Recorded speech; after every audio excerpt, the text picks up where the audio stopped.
കോൺഗ്രസിൻ്റെ ഒരു ഔദ്യോഗിക പ്രതിനിധിയായിട്ട് പൊതുരംഗത്ത് പ്രവർത്തിക്കുന്ന ഒരാളാണ് ശ്രീ രാഹുൽ മാങ്കൂട്ടത്തിൽ.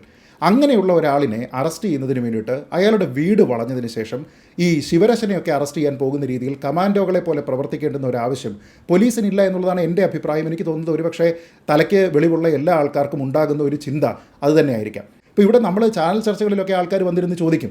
പക്ഷേ ഈ ചോദ്യം പിണറായി വിജയൻ്റെ മുഖത്ത് നോക്കി ചോദിക്കാനായിട്ട് ചുമതലപ്പെട്ടിരിക്കുന്ന അധികാരമുള്ള ഒരാളവിടെ ഇരിക്കുകയാണ്. അദ്ദേഹം അവിടെ ചോദിക്കണ്ടേ, ദേ ഞങ്ങളുടെ ഒരു കുട്ടി അവിടെ കിടക്കുന്നു. നമ്മളൊന്ന് ആലോചിച്ച് നോക്കൂ, ഒരേ സമയത്ത് തെരുവിൽ കിടന്ന് കുറേയധികം ആൾക്കാർ തല്ലുവാങ്ങുകയാണ്, എല്ലാവരെയും കണ്ടം തുണ്ടും ആൾക്കാരെ അടിക്കുകയാണ്. അങ്ങനെ വരുന്ന സമയത്താണ് ശരി നമുക്ക് കേന്ദ്രത്തിനെതിരെ വിമർശിക്കാൻ വരൂ, കുഞ്ഞാലിക്കുട്ടിയും കൂടി വരൂ, നമുക്ക് സംസാരിക്കാൻ പോകാം എന്നൊരു പ്രതിപക്ഷ നേതാവിന് പറയാൻ പോകുന്നത്. ഞാൻ ചോദിക്കുന്നത് അദ്ദേഹത്തിൻ്റെ ഓൺ ഹാൻഡ് പ്രയോറിറ്റി എന്താണ്? അദ്ദേഹത്തിൻ്റെ പ്രയോറിറ്റി എന്ന് പറയുന്നത് ഇവിടെ ആൾക്കാർ തല്ല് കിട്ടുമ്പോൾ ആ തല്ല് കിട്ടുന്ന ആൾക്കാരെ അതിൽ നിന്ന് രക്ഷിക്കുന്നതിന് വേണ്ടിയിട്ട് കയർ ഉരുവിട്ടിരിക്കുന്ന പോലീസിനെ പിടിച്ചൊരിടത്ത് കെട്ടുന്നതിന് തളയ്ക്കുന്നതിന് വേണ്ടിയിട്ട് ഒരവസരമുണ്ടെങ്കിൽ അത് ചോദിക്കുകയല്ലേ. അല്ലാതെ അത് ചോദിക്കുന്ന സമയത്ത് അവിടെ നമ്മൾ ഈ പറഞ്ഞ പോലെ ചായ കുടിച്ച് അണ്ടിപ്പരിപ്പ് കഴിക്കുന്നതാണോ ശരി? നോക്കൂ, പോലീസ് ഉണ്ടെങ്കിൽ പോലീസിൻ്റെ കയ്യിൽ നിന്ന്, പോലീസ് ഇല്ല എങ്കിൽ പാർട്ടി പ്രവർത്തകരുടെ കയ്യിൽ നിന്ന് എന്ന രീതിയിലത്തേക്ക് തല്ലു വാങ്ങിക്കെട്ടുന്ന രീതിയിലത്തേക്കുള്ള ഒരു നിസ്സഹായാവസ്ഥ ഇന്നത്തെ യൂത്ത് കോൺഗ്രസ്സുകാർക്ക് അല്ലെങ്കിൽ കോൺഗ്രസിൻ്റെ യുവജന പ്രസ്ഥാനങ്ങൾക്കെല്ലാം വന്നിട്ടുണ്ട് എന്നുള്ളത് നമുക്കറിയാം. അപ്പോൾ താങ്കൾ പറഞ്ഞു ഇതിനെ ഇനി രക്ഷാപ്രവർത്തനം എന്ന് നമുക്ക് പറയാൻ കഴിയില്ല. ശരിയാണ്, പാർട്ടിക്കാർ രക്ഷാപ്രവർത്തനത്തിന് ഇല്ലാത്ത സ്ഥലത്ത് അവരിൽ നിന്ന് ക്രമസമാധാന പാലനം ഏറ്റെടുത്ത് നടത്തുന്ന ഒരു കൂട്ടം ആൾക്കാരായിട്ട് നമ്മുടെ പോലീസ് മാറിക്കൊണ്ടിരിക്കുന്നു എന്നുള്ളതാണ് ഇതിൻ്റെ വസ്തുത. ഇപ്പോൾ ഇതിനെല്ലാം കാരണമായിട്ടുള്ള വിഷയം ഒന്ന് ആലോചിച്ച് നോക്കൂ. ശ്രീ രാഹുൽ മാങ്കൂട്ടത്തിലിൻ്റെ ഒരു അറസ്റ്റ്. അപ്പോൾ അദ്ദേഹത്തിന് മേലുള്ള കുറ്റങ്ങൾക്ക് അദ്ദേഹത്തിനോട് സർക്കാർ സംവിധാനത്തിൻ്റെ പോലീസിൻ്റെ ഭാഗത്തു നിന്നുണ്ടായിരിക്കുന്ന ട്രീറ്റ്മെൻറ്റ് പ്രൊപ്പോർഷനേറ്റ് അല്ല എന്നുള്ളതാണ് ഇതിൻ്റെ പ്രശ്നം. അദ്ദേഹം ചെയ്തിരിക്കുന്ന അല്ലെങ്കിൽ അദ്ദേഹത്തിന് മേൽ ആരോപിക്കപ്പെടുന്ന കുറ്റങ്ങൾക്ക് ആനുപാതികമല്ലാത്ത രീതിയിലുള്ള ഒരു സമീപനമാണ് ഉണ്ടാകുന്നത്. അതേ കാരണം തന്നെ പിന്നീട് പ്രതിഷേധത്തിന് വരുന്ന ആൾക്കാർക്കെതിരെയും ഉണ്ടാകുന്നു. ഇപ്പോൾ ഒരു കാര്യം, അദ്ദേഹത്തിനെതിരെയുള്ള ഒരു പ്രധാനപ്പെട്ട ചാർജ് എന്താണ്? ആ സമരത്തിലവിടെ പ്രശ്നം ഉണ്ടാകാതിരിക്കാൻ അദ്ദേഹം ഇടപെട്ടില്ല എന്നുള്ളതാണ്. അപ്പോൾ അങ്ങനെ നോക്കിക്കഴിഞ്ഞാൽ നമ്മുടെ നാട്ടിൽ നടന്നിരിക്കുന്ന ഒരുപക്ഷെ വളരെ വലിയ രീതിയിൽ വയലൻ്റായി പോയിരിക്കുന്ന എത്രയോ സമരങ്ങളിലുള്ള നേതാക്കളുണ്ട്. ആ നേതാക്കളെ എല്ലാവരെയും ഇങ്ങനെ വീട് വളഞ്ഞിട്ട് വെളുപ്പാങ്കാലത്ത് അറസ്റ്റ് ചെയ്ത് കൊണ്ടുപോകുന്ന ഒരു ചരിത്രമുണ്ടോ? അപ്പോൾ ഇവിടെ ഒരു ഡിഫറൻഷ്യൽ ട്രീറ്റ്മെൻറ്റ് ഇവിടെയുണ്ട്. മറ്റുള്ള ആൾക്കാർക്ക് കിട്ടാത്ത രീതിയിലുള്ള ഒരു പ്രത്യേക സമീപനം, അദ്ദേഹത്തിന് നേരുള്ള ആരോപണങ്ങൾക്ക് അല്ലെങ്കിൽ ചാർജുകൾക്ക് ആനുപാതികമല്ലാത്ത രീതിയിലുള്ള ഒരു സമീപനം പോലീസിൻ്റെ ഭാഗത്തു നിന്നുണ്ടാകുന്നുണ്ട്. പോലീസിന് വട്ടുണ്ടോ? ഇല്ലല്ലോ. ഇങ്ങനെ ചെയ്യാനായിട്ട് പോലീസിന് എന്തെങ്കിലും താല്പര്യമൊന്നും ഉണ്ടാകേണ്ടുന്ന, ഒരു വെസ്റ്റഡ് ഇൻട്രസ്റ്റ് പോലീസിന് ഉണ്ടാകേണ്ടുന്ന ആവശ്യമില്ല. അദ്ദേഹം അവിടെ നടത്തിയിരിക്കുന്ന എന്താണ്? ഒരു രാഷ്ട്രീയ സമരമാണ്. കേരളത്തിൽ നടക്കുന്ന ആദ്യത്തെ രാഷ്ട്രീയ സമരമല്ല. വളരെ വയലൻ്റായിട്ടുള്ള, വളരെ വലിയ രീതിയിലുള്ള മൃഗീയമായ കൊടിയ മർദ്ദനങ്ങൾക്ക് വിധേയമായിട്ടുള്ള രാഷ്ട്രീയ സമരങ്ങൾ നമ്മുടെ നാട്ടിൽ കണ്ടിട്ടുണ്ട്. അല്പം മുമ്പ് ശ്രീ ഹസ്കർ അത് പറയുകയും ചെയ്തു. അപ്പോൾ ഒരു സാധാരണ രാഷ്ട്രീയ സമരം നയിക്കുന്നതിൻ്റെ പേരിൽ ഒരാളിങ്ങനെ വേട്ടയാടപ്പെടേണ്ടതിൻ്റെ ആവശ്യമുണ്ടോ എന്നുള്ളത് ഏറ്റവും കൂടുതൽ ഒരുപക്ഷെ ചിന്തിക്കേണ്ടത് ഇവിടെയുള്ള ഇടതുപക്ഷമാണ്. ഇനി കോൺഗ്രസിൻ്റെ ഒരു ഔദ്യോഗിക പ്രതിനിധിയായിട്ട് പൊതുരംഗത്ത് പ്രവർത്തിക്കുന്ന ഒരാളാണ് ശ്രീ രാഹുൽ മാങ്കൂട്ടത്തിൽ.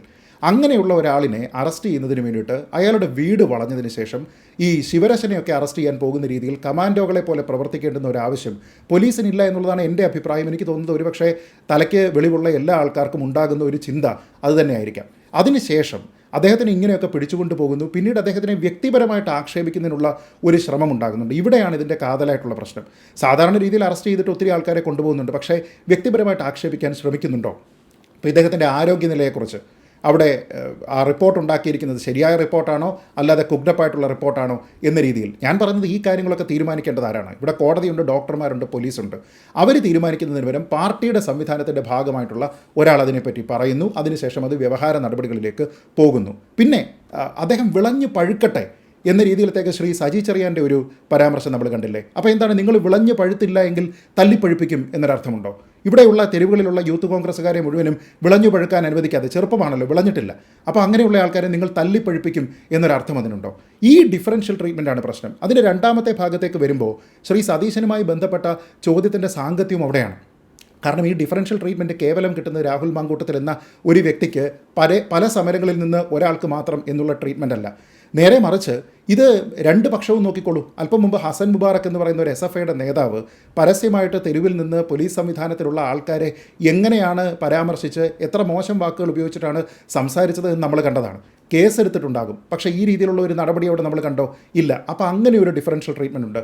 ഒപ്പം ഇതിൽ ഒന്നാമത്തെ പ്രതി എന്ന് പറയുന്നതും ഏറ്റവും ഗ്രേവ് ക്രൈം ചെയ്തിരിക്കുന്ന ആളും എന്ന് പറയുന്നത് ശ്രീ മാങ്കൂട്ടത്തിലല്ലല്ലോ. അതിലൊന്നാമത്തെ പ്രതി ആരാണ്? പ്രതിപക്ഷ നേതാവായിട്ടുള്ള ശ്രീ വി ഡി സതീശനാണ്. പിന്നീടുള്ള പ്രതികളിൽ ആരുണ്ട്? നിയമസഭാ സാമാജികരായിട്ടുള്ള ആൾക്കാരുണ്ട്. അവരോട് ഈ രീതിയിലുള്ള ഒരു പെരുമാറ്റം ഉണ്ടാകുന്നില്ല. അപ്പോൾ വീണ്ടും ഒരു ഡിഫറൻഷ്യൽ ട്രീറ്റ്മെൻറ്റ് ഉണ്ട്.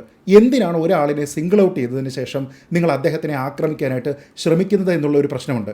ഇവിടെയാണ് ശ്രീ സതീശൻ എങ്ങനെ പെരുമാറണം എന്നുള്ള പ്രശ്നം.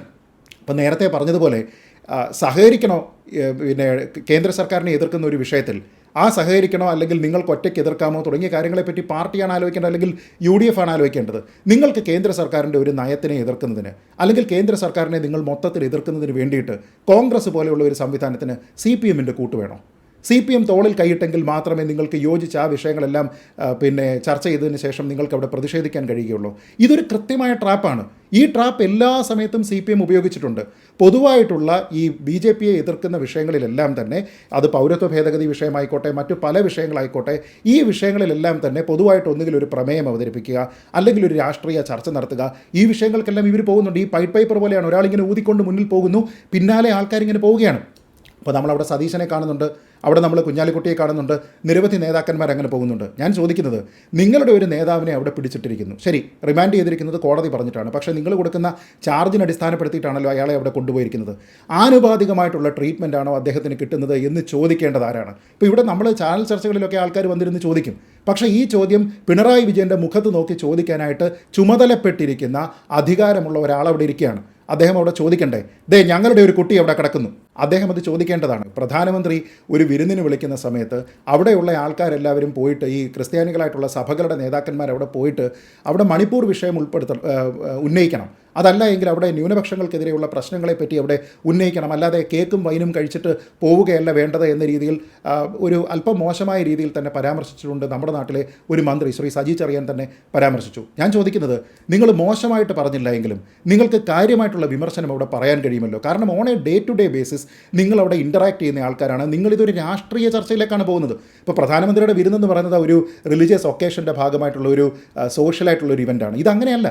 ഇതൊരു രാഷ്ട്രീയമായിട്ടുള്ള ഇവൻറ്റിലേക്ക് പോകുന്ന സമയത്ത് കേന്ദ്ര സർക്കാർ നിങ്ങളെ എതിർക്കുന്നു, അല്ലെങ്കിൽ നിങ്ങളെ ശ്വാസം മുട്ടിക്കുന്നു എന്ന് പറയുമ്പോൾ, മുഖ്യമന്ത്രി എൻ്റെ പാർട്ടിക്കാരെ, എൻ്റെ യൂത്ത് കോൺഗ്രസിൻ്റെ ആൾക്കാരെ, അദ്ദേഹത്തിന് ആ നേതാവിനെ അനുകൂലിച്ചുകൊണ്ട് തെരുവിൽ വരുന്ന ആൾക്കാരെ നിങ്ങളാണ് ശ്വാസം മുട്ടിക്കുന്നത് എന്ന് പറയാനായിട്ട് എന്തുകൊണ്ടാണ് ശ്രീ വി ഡി സതീശന് കഴിയാത്തത്?